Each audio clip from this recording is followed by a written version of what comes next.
नमस्कार साथियों, शिक्षा शाला में आपका स्वागत है। मैं पंकज कुमार आप सबों का स्वागत करता हूं और आज के वीडियोस में हम लोग बात करने वाले हैं बीएसएससी लेटेस्ट अपडेट के बारे में। क्या है आज का लेटेस्ट अपडेट, उससे संबंधित मुद्दों पर आज हम लोग बात करेंगे।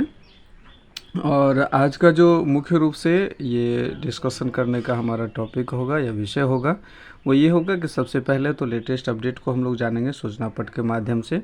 दूसरी बात ये है कि थर्ड ग्रेजुएट लेवल का काफ़ी दिनों से अपडेट कोई नहीं आ पाया है, तो अब तक का क्या है latest update third CGL mains exam के लिए, तो उस पर भी हम लोग बात करेंगे। इसके अलावा जो संबंधित अभी चल रहा है बीएसएससी की ओर से जो डॉक्यूमेंट वेरिफिकेशन का कार्य हो रहा है या फिर अन्य जो कार्य हो रहा है, तो उन तमाम मुद्दों पर हम लोग बात करेंगे। तो इस वीडियो को शुरू से अंत तक जरूर देखिएगा और वीडियो अगर पसंद है तो इसको लाइक ज़रूर कीजिएगा और जो नए व्यक्ति हैं प्लीज़ सब्सक्राइब ज़रूर कर लीजिएगा, ठीक है। और अपनी प्रतिक्रिया कमेंट के माध्यम से ज़रूर पहुंचाने का प्रयास करिएगा। चलते हम लोग स्टार्ट करते। सबसे पहले हम लोग अगर बात कर ले थोड़ा सा सूचना पट की, तो सूचना पट पर एक लेटेस्ट अपडेट आई हुई है। आप देख सकते हैं यहाँ पर कि ये 18/9 का है। एक विज्ञापन संख्या 1/2023 से है और थर्ड ग्रेजुएट लेवल का जो था विज्ञापन संख्या 1/2022 था। तो इसका भी कोई अपडेट अब तक तो नहीं है, लेकिन जो है हम आप लोगों को इस वीडियोज़ के माध्यम से साझा करने का प्रयास करेंगे। 1/2023 में क्या है जो सूचना आई हुई है रिसेंटली, तो इसमें जो दे रखा है वो ये है कि को डाउनलोड कर लेते हैं थोड़ा, ठीक है। देखिए ये है, इस पर जो नोटिस आई हुई है 18/9 को, आप देख सकते हैं बिहार कर्मचारी चयन आयोग के द्वारा है ये। और ये आशुलिपि के लिए है और इसका जो है ज्ञापांक भी देख सकते हैं और दिनांक है। इसमें लिखा है कि विज्ञापन संख्या 1/2023 आशुलिपिक अनुदेशक, जिसको आशुलेखन कहते हैं, कि लिखित परीक्षा के उपरांत इसका कुछ ही दिन पहले लिखित परीक्षा हुआ था, डिस्क्रिप्शन हुआ था, शॉर्ट हैंड हुआ था। उसके उपरांत व्यवहारिक जांच परीक्षा है तो योग्य पाए गए अभ्यर्थियों को सूचित किया गया था कि उनकी व्यवहारिक जांच परीक्षा जो है, व्यवहारिक जांच परीक्षा में हिंदी टंकन है, अंग्रेजी टंकन है, हिंदी श्रुति लेखन है। दिनांक 24/9/23 को तो 2-3 दिन का ही है, को पटना में अवस्थित परीक्षा केंद्रों पर आयोजित की जा रही है। अभ्यर्थियों के प्रवेश पत्र 20/9, यानी क्या कि एग्जामिनेशन जो है, कौन सा एग्जामिनेशन, शॉर्ट हैंड वाला कहिए या टाइपिंग वाला कहिए या श्रुति लेखन वाला कहिए, ये 24/9 को पटना में होगी और इसका एडमिट कार्ड जो है वो 20/9 को आयोग के वेबसाइट पर दे दिया जाएगा, ठीक है। तो ये तो इसके लिए है और यह एक बहुत अच्छी बात है कि 1/2023 जो आशुलिपिक अनुदेशक के लिए वैकेंसी आई थी उसकी सारी प्रक्रिया लगभग अब समाप्ति की ओर है। लेकिन इससे पहले साल जो 2022 में वैकेंसी आई हुई है विज्ञापन संख्या 1/2022 का, तो उसके लिए एक अब तक कहिए तो मतलब दुखद बात ही है कि इतना पहले आने के बावजूद वैकेंसी क्लियर नहीं हो पाई है। और ऐसे में तमाम अभ्यर्थियों के मन में ऐसी बातें, खासकर अधिकांश कहिए कि अभ्यर्थियों के मन में ऐसी शंकाएं उत्पन्न हो रही है कि कहीं ऐसा तो न हो जाए कि 2014 में जो सेकंड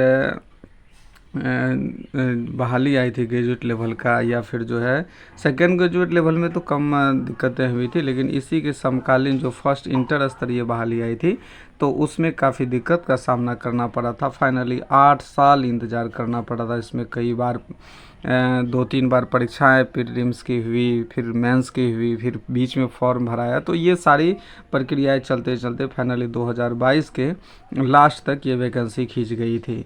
तो ये सारा डर समा रहा है अभ्यर्थियों के मन में। इसके पीछे का रीज़न था कोर्ट केस, ठीक है। और इसी प्रकार का कुछ मामला थर्ड ग्रेजुएट लेवल की बहाली में जो जिसका कि विज्ञापन संख्या 1/2022 है, उसमें भी ऐसा कोर्ट केस ही बीच में आ गया है, जिस वजह से देर हो रही है।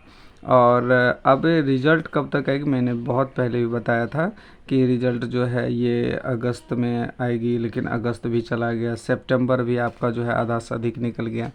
तो अब इस स्थिति में कहीं न कहीं चिंता जो हो रही है, ये होना तो लाजमी है कि देर हो रही है। और काफ़ी सारे, देखिए एक चीज़ है, वैकेंसी अगर रिजल्ट होना नहीं होना वो बाद की बात होती है, लेकिन अगर प्रक्रिया त्वरित गति से होती है तो कोई भी चीज़ में लगता है कि नहीं, कार्य सही दिशा में हो रही है और सही कार्य हो रही है।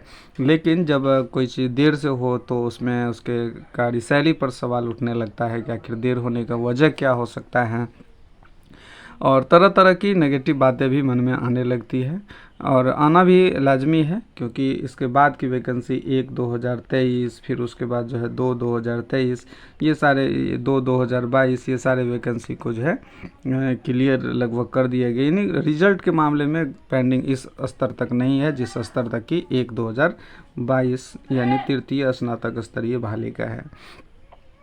और अगर बात थोड़ा सा हम लोग करें कि अब क्या होने वाला है, तो अब फ़िलहाल ये जानिए कि एक दिन बाद जो है 20 सितंबर को एक हाईकोर्ट में, पटना उच्च न्यायालय में जो है एक केस पर सुनवाई होनी है। और उस केस की सुनवाई पहले हुई थी 5 सितंबर को, लेकिन उस पर ख़ास रूप से कोई बहस नहीं हो पाई, जिस वजह से इसके डेट को आगे एक्सटेंड कर दिया गया 20 सितंबर तक के लिए। अब देखना है कि अगर ये 20 सितंबर के दिन अगर कुछ इस पर ख़ास नोटिस आता है, ख़ास न्यूज आता है, या रिज़ल्ट पर स्टे लगाने की बात नहीं की जाती है, तो रिज़ल्ट शीघ्र ही प्रकाशित कर दिए जाएंगे। लेकिन वो निर्भर करता है माननीय उच्च न्यायालय के जो भी आदेश आता है उस पर निर्भर करता है। तो ये फ़िलहाल अब ज़्यादा दिन का बात है नहीं, कुछ दिन का है, तो ये देख लिया जाए फाइनल इस पर हियरिंग होती है या नहीं। क्योंकि एक चीज़ और देखा जाता है यहाँ के कोर्ट केस में, खास करके मैं कोर्ट के बिंदुओं पर सवाल नहीं उठा रहा हूँ, लेकिन देखा जाता है कि अक्सर जो सरकारी केसेस होते हैं तो उसमें जो त्वरित गति से कार्य होनी चाहिए उतना त्वरित गति से नहीं हो पाता है। पिछले आप इंटर स्तरीय बहाली को देख लीजिए कि उसमें भी लगातार, लेकिन जब फाइनल करने का बारी आया तो त्वरित गति से कार्रवाई हुई और उस पर जो है तुरंत में निष्कर्ष निकाला गया। तो ये चीज़ें देखी जा रही है, और डेट पर डेट देने के बाद जो है वो ये भी चीज़ें आपको देखने को मिलेगा कि बार बार डेट पर डेट आगे कंटिन्यू दिया जाता है, और उस पर कोई विशेष सुनवाई कभी इस पक्ष के पहुंचते हैं संबंधित वकील एडवोकेट, तो उस पक्ष के नहीं, उस पक्ष के तो उस पक्ष, इस तरह से चलते रहता है, क्योंकि ये सब के मन में बैठा रहता है कि कार्य सरकारी है और होते रहेगा।